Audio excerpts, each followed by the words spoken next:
Oxford मुबाहिसे में पाकिस्तानी बयानिए की जीत। Bharat student panel से भी दलाइल की जंग ना जीत सका। पाकिस्तानी तलबा ने भारत के नए सिविलाइजेशनल और धार्मिक पैनल को मंतक और दलाइल से शिकस्त दी। अहमद नवाज ने कहा, भारत जारियत की मशकों में मसरूफ, पाकिस्तान खामोशी से तामीर नौ के मकसद की राह पर गामजन है। इसरार खान काकड़ ने भारतीय हुकूमत के हिंदू शिद्दत पसंदी का नजरिया बेनकाब किया। मूसा राज ने भी मोदी सरकार का पोल खोल दिया। कहा, भारतीय वजीर आजम नाजी जर्मनी से मुतासर हैं। वोटिंग में पाकिस्तानी मौक़िफ़ को 2/3 अक्सरियत से कामयाबी मिली। आलमी तालीमी फोरम पर नौजवानों की कामयाबी, पाकिस्तान के फिक्री और इखलाकी केस के मजबूत होने का सबूत।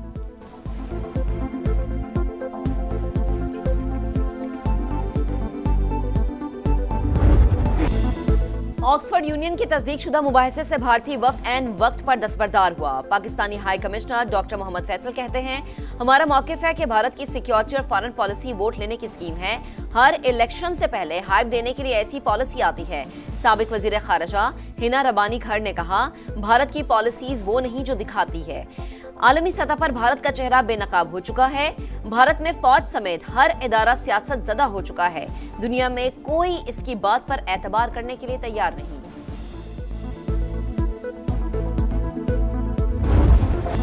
बानी से मुलाकात कराने के लिए तहरीक इंसाफ ने स्पीकर कौमी असम्बली से मदद मांग ली। किरदार अदा करने की दरख्वास्त। अयाज सादिक का मामलात की बेहतरी के लिए अपोजिशन को रवैया ठीक करने का मशवरा।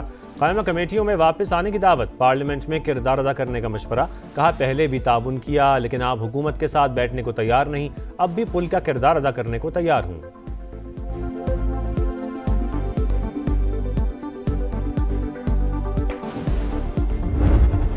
बुनियादी मुतालिबा है, नंबर 1 के इमरान खान के साथ जो मुलाकातों का मसला है, ये हमारे अगर इस तरह रवैया रहा तो हम फिर जो है ना ये हाउस चलने नहीं देंगे।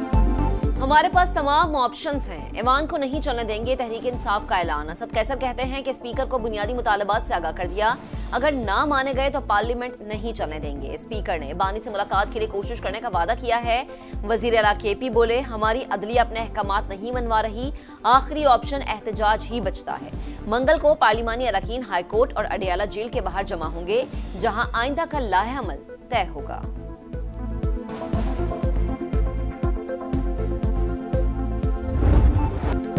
पीटीआई की बानी से मुलाकात करवाने पर तौहीन अदालत की दरख्वास्त दायर। सुपरिटेंडेंट अडियाला जेल, वफाकी सेक्रेटरी दाखिला और सेक्रेटरी दाखिला पंजाब को फरीक बनाया गया। अमन व अमान की सूरत हाल के पेश नज़र अडियाला जेल की बैरूनी सिक्योरिटी सख्त, हाई अलर्ट गैर मुय्यना मुद्दत तक नाफिजुल अमल रहेगा।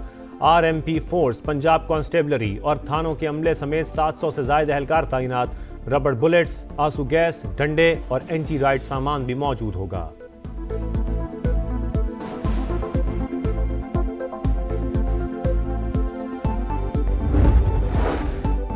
अडियाला जेल के कैदी से ही सियासी रहनुमाई लेने का मुतालबा जेल रूल्स के खिलाफ है। सुहेल आफरीदी नालायक तरीन आदमी, ये बुजदार प्लस हैं। वफाकी वजीर इत्तलात अता तालड़ की लफ्जी गोलाबारी। कहा, केपी हुकूमत की तरजीह धरनों में है, सारी तवज्जो गैर कानूनी मुतालबे पर मरकूज है। मुबैना तौर पर तहरीक इंसाफ के खातून सियासतदान ने घटिया मुहिम चलवाई, दुनिया में पाकिस्तान को बदनाम करने की कोशिश की। सोशल मीडिया पर बानी की सेहत से मुतल्लिक़ खबरों पर गहरी तशवीश है। कल से मुलाकात का मुतालबा कर रहे हैं। जब तक जवाब नहीं आता, ऐवान की कार्रवाई का हिस्सा नहीं बनेंगे। बैरिस्टर अली जफर का ऐलान। तारिक फजल चौधरी का जवाब। कहा, बानी PTI की खराबी सेहत से मुताल्लिक़ खबरों में कोई सदाकत नहीं, जाली इतलात भारतीय मीडिया ने फैलाई। बानी PTI की जिंदगी को कोई खतरा नहीं। कोरम पूरा ना होने पर सेनेट और कौमी असम्बली के इजलास पीर तक मुलतवी।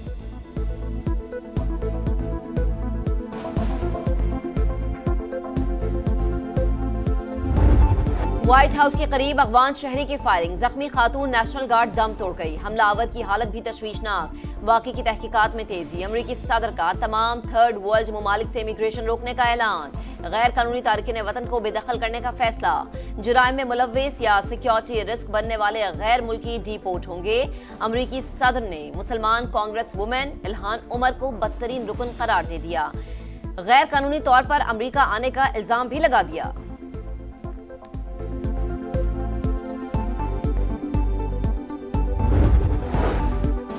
वाशिंगटन का वाकया सरहद पार दहशतगर्दी के बढ़ते हुए खतरात की निशानदही। आलमी बरादरी दहशतगर्दी के दोबारा सर उठाने का संजीदगी से नोटिस ले। पाकिस्तान का मुतालबा। वाशिंगटन DC में अफगान शहरी की फायरिंग की मजम्मत। फौजी एहलकार की हलाकत पर दुख का इजहार। मुश्तरका आलमी इंसदाद दहशतगर्दी कोशिशों को तेज करने पर जोर। अमरीका और आलमी बरादरी के साथ दहशतगर्दी के मुकम्मल खात्मे के अज़्म का यादा।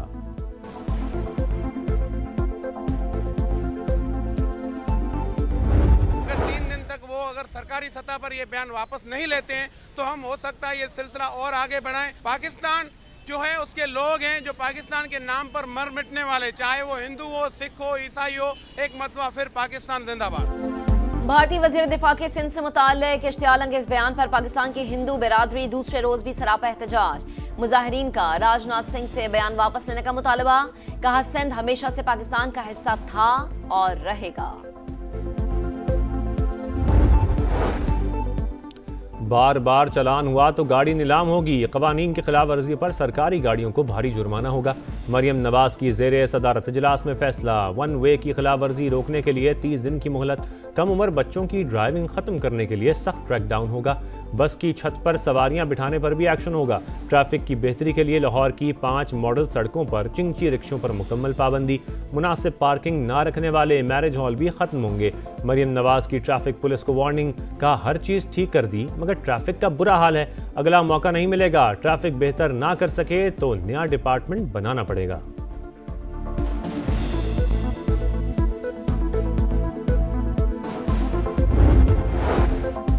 चलान के बावजूद कराची का ट्रैफिक निजाम 20% भी बेहतर नहीं हुआ।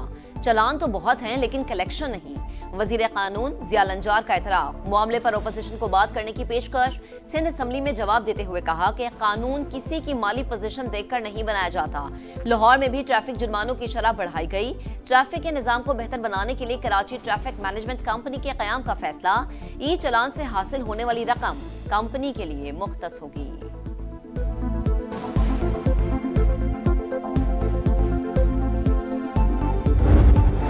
शुगर सेक्टर में नया गठजोड़ बेनकाब। 10 शुगर मिल्स का क्रशिंग 28 नवंबर से शुरू करने पर इत्तेफाक। मुसाबकती कमीशन का नोटिस। शुगर मिल्स में 10 नवंबर की कार्टेल मीटिंग। कार्टेलाइजेशन कंपनीटेशन एक्ट के सेक्शन 4 की खिलाफ वर्जी करार। 14 दिन में जवाब तलब। सख्त कानूनी कार्रवाई की वार्निंग।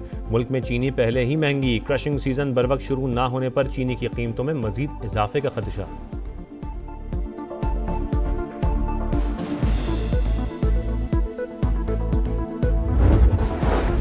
एबटाबाद में हवेलिया के करीब जीप उलट गई। हादसे में 5 अफराद जान बहक, 5 जख्मी हो गए। हवेलिया से मगरी जाने वाली जीप में 12 अफराद सवार थे। जख्मियों और लाशों को अस्पताल मुंतकिल कर दिया गया।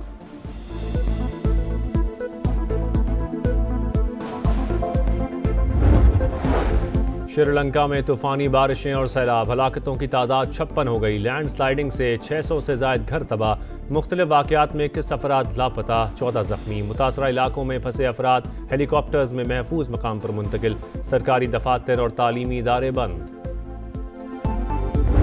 न्यूयॉर्क के इलाके मैनहट्टन में शानदार थैंक्स गिविंग परेड। खूबसूरत फ्लोट्स और दियोकामत गुब्बारे देखने के लिए हजारों अफराद पहुंच गए। मशहूर फनकारों की परफॉर्मेंस से परेड को 4 चांद लग गए। इंटरनेशनल बॉक्सिंग चैंपियनशिप का तीसरा दिन। पाकिस्तानी बॉक्सर साहिर इकबाल का power show. Super welter weight category में बांग्लादेश की उमर फारूक को नॉकआउट कर दिया। पाकिस्तानी निजात बरतानवी बॉक्सर आमिर खान भी फाइट्स देखने पहुंच गए। पाकिस्तान में बॉक्सिंग का खेल तरक्की पा रहा है। मुस्तकबिल रोशन है। लेजेंडरी बॉक्सर ने थाईलैंड के बॉक्सर से फाइट के लिए पाकिस्तानी बॉक्सर मोहम्मद वसीम को फेवरेट करार दे दिया। और 3 मुल्की T20 सीरीज का फैसला कुन मार्का कल होगा। पाकिस्तान और श्रीलंका टाइटल के लिए आमने सामने होंगे। शाहीनों की प्लेइंग 11 में तब्दीलियां मतवक्के। तर्जुमान PCB ने जनवरी में ग्रीन शर्ट्स के दौरा श्रीलंका की तस्दीक कर दी।